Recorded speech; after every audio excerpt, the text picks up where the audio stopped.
नमस्कार,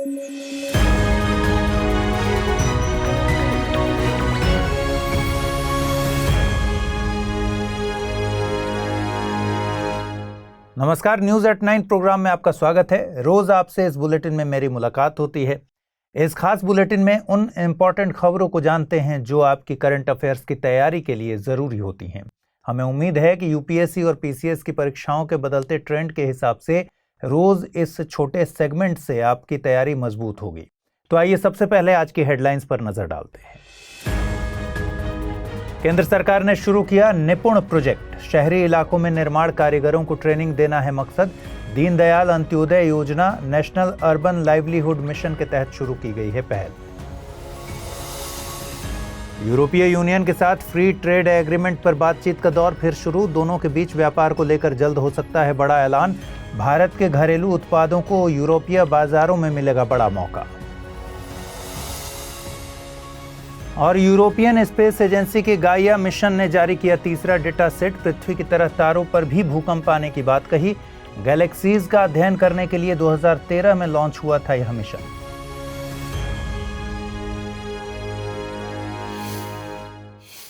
तो चलिए खबरों की शुरुआत करते हैं। हाल ही में ministry of housing and urban affairs ने निपुण इनिशिएटिव की शुरुआत की।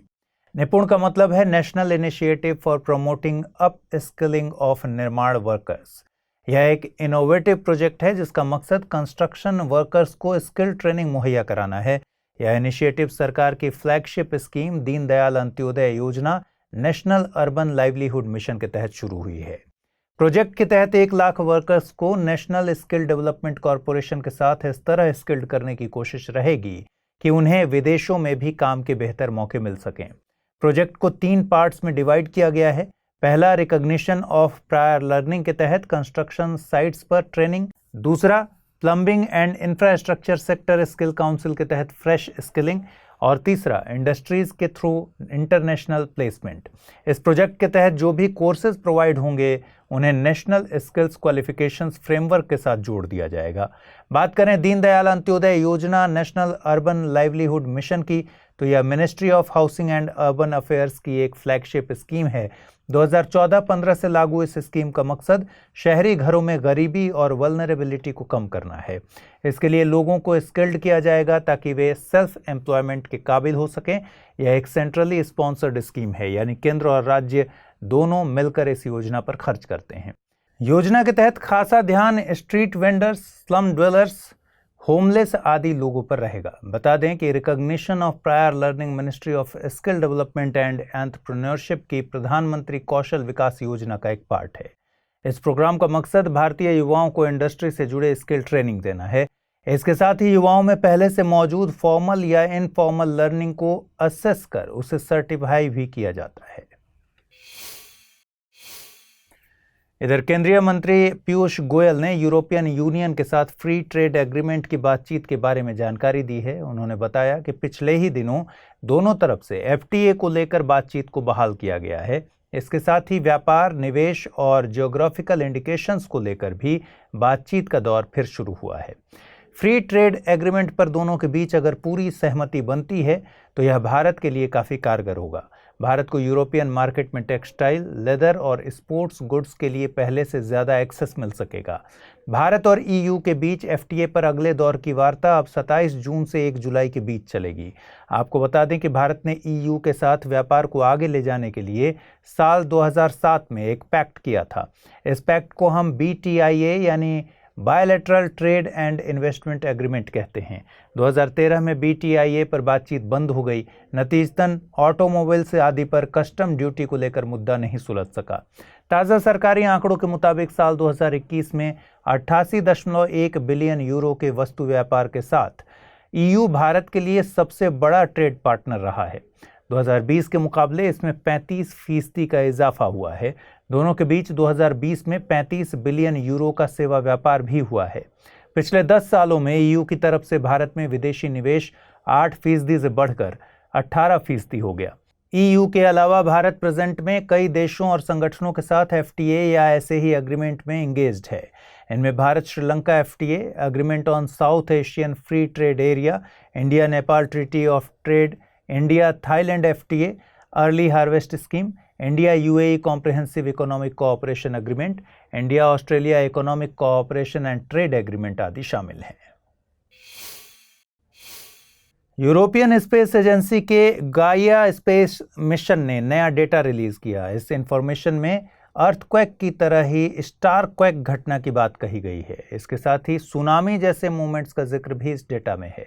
डेटा में पूरे मिल्की वे का सबसे बड़ा केमिकल मैप भी पेश किया गया है। इसमें लाखों तारों की एज, मास, केमिकल कंपोजिशन, टेम्परेचर और मेटल कंटेंट की जानकारी है।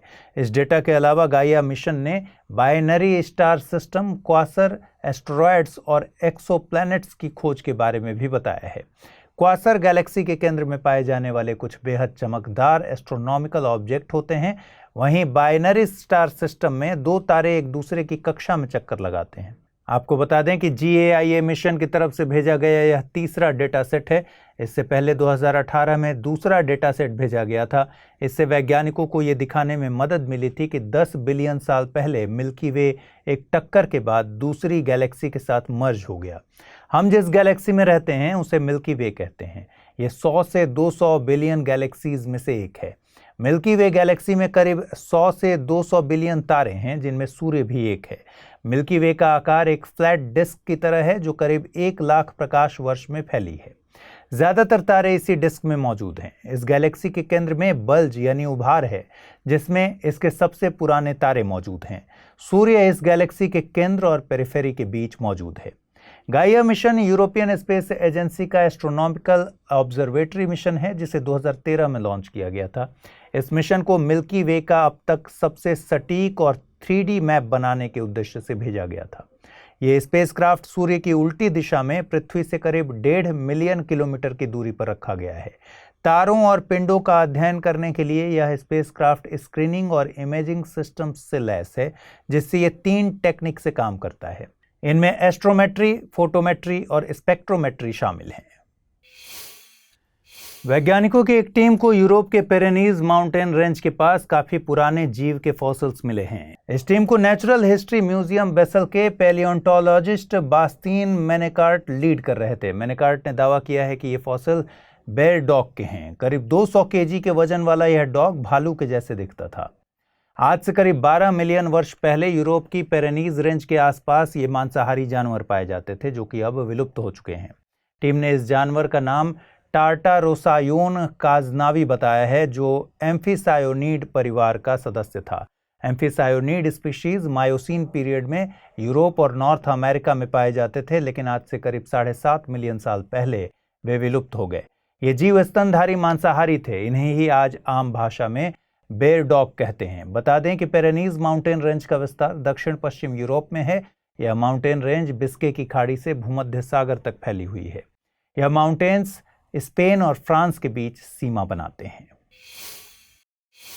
तो आज के इस बुलेटिन में फिलहाल इतना ही। कल रात 9 बजे फिर आपसे होगी मुलाकात। तब तक के लिए अपना ख्याल रखिए। नमस्कार।